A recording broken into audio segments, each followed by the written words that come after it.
So I don't really make videos like this. Usually I try to just stay behind the scenes, but I want to show you guys what got me into stop motion.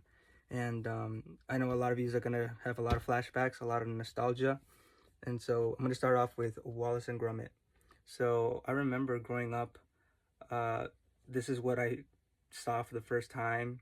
You know, when it comes to stop motion, and what I like about this is the cover. Like, whoa! Like I got this back in 2020, I think, or 2019. I can't remember. But yeah, it's on VHS. I have it on DVD as well. So yeah, this is what really got me into stop motion. Uh, at a very young age, like I always wanted to make stop motion. I was like, what, 4, 5, 6 years old? And then I remember watching this back in 2009 or 2010. You know, Shaun the Sheep is such a masterpiece. And I definitely had to get the full DVD collection. But before Shaun the Sheep, I got this VHS tape. I have two of these. The one that I got without the cover was back in 2006. And I remember I'm like, Mom, I want this. And where we got it was in a place where there was like sweet old ladies. So yeah, like I remember like when I saw this, I'm like, I want it.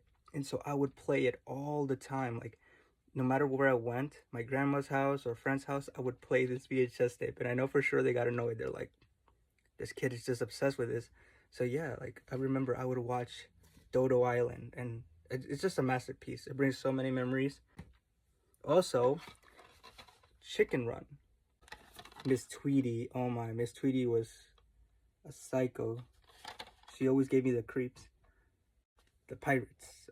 This is one of my favorite films growing up.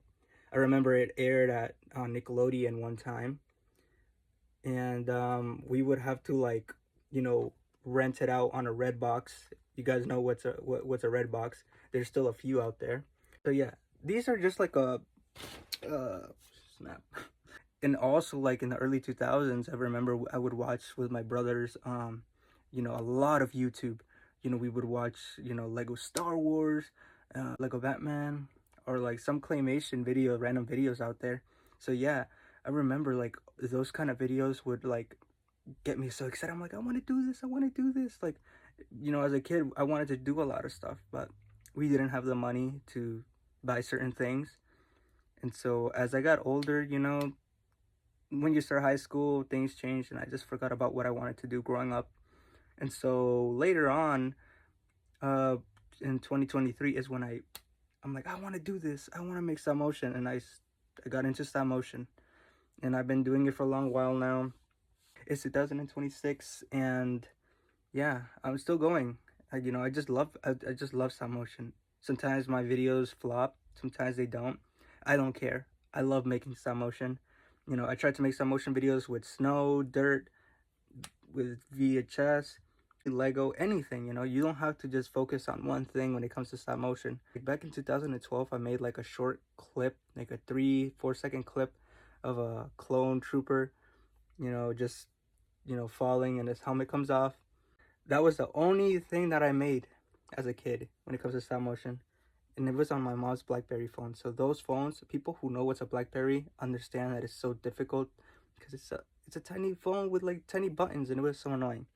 And from there I never did it again, but here I am now, 2026, and still going. My videos are not long, but I try to make as many as I can. And really, this is a small sample of what got me into stop motion. When it comes to like, you know, making videos, I try to make as many as I can. I try to make like at least 4 or 5 videos a day. It's tiring, but I love making videos. I love making stop motion videos. So yeah, I think that's it. You know, if just wanted to tell you guys like I just wanted to like give you a small sample of what got me into stop motion.